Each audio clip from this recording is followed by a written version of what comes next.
Okay, so in this lesson, we're going to be reviewing what we learned last week, which is how to graph an equation. And we're also going to be doing the opposite, which is looking at a graph and being able to write the equation.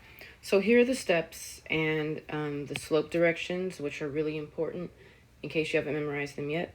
So let's go through this. Think about it. This is what we learned.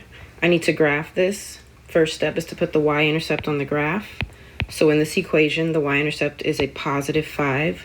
So I go up to 5. Now I need to find my slope. It's 2/3. It's positive. So that means I go up 2 and 3 to the right. And remember, you start from the first point. So from here, I go up 2 and I go 1, 2, 3. Put a point. Do it again. 1, 2, 1, 2, 3.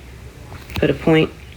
Connect your points with a line and draw arrows. So that is it for the think about it. Next, we're going to do the opposite in example 1, which is I'm going to show you a graph and you're going to write the equation.